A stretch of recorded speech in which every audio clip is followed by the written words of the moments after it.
Okay? I never believe in food supplements. But when I got hold of this one, there was a strange thing that happened to me.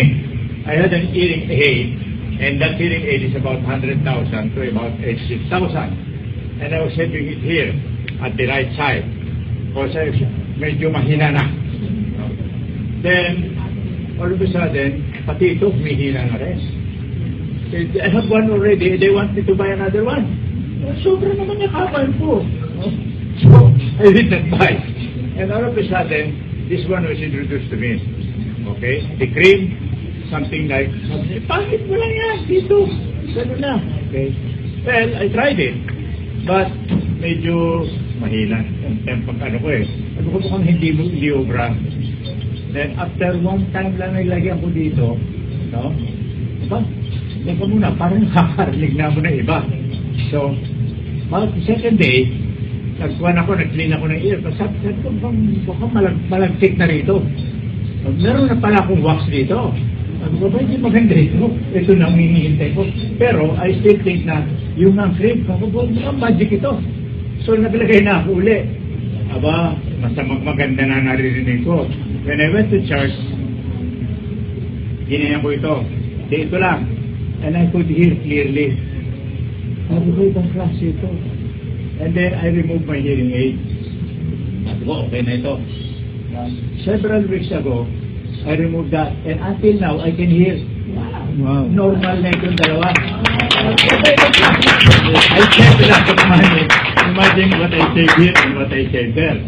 And the threat has always been there for another one. I cannot afford that, I said.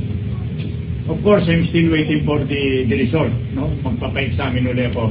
Kasi sabi ni Mr. Kyo, ni Dr. Kyo, kailangan pa-examine ulit para makita natin yung record. But I have no doubt that I have been healed properly. How often, sir? How often po ang apply? Kaya, every day, naglalagay ko sa umaga, naglalagay Once a day, twice a day? Oo. Manipis na manipis lang. Twice a day, sir? Oo, twice a day. Manipis lang. So, dito yung ano, yan, oh. Up to here. Yan. Sabi ko, ang ganda pala nito. So, okay. Sabi ko, tama na yan, no? I'm convinced. But one time, my wife was really crying out loud. Nagkaroon siya ng ano? Ano yun? Arthritis? Hindi, yung... parang... Cramps, muscle cramps. Muscle cramps. Cramps siya. Nakakandaiyak siya. Sabi ko, ano ba gagawin ko dito? Matarantara ako ngayon. So I have to apply yung kanya, ginaganon ko, no? Sabi ko, kaya... Tanda huli siya. Ayaw pa rin. Iiyak siya talaga. Akin na nga ako, ito na naman yung wonder cream ko. Susubukan ko na naman ito. Ano ito? Pinahiran ko. Siguro tarantara ko, ang dami kong nilagay naman. And then, after a few seconds, sabi niya, wala na. Okay na. Naglalakad na siya. Sabi ko, second yan. Sabi ko, iba na talagang ginagawa nitong product na ito. And then, I have been applying that pero sa mga paso-pasuan ko, pag kami lumalabas, nawawala talaga. What is nice about the product is instantaneous.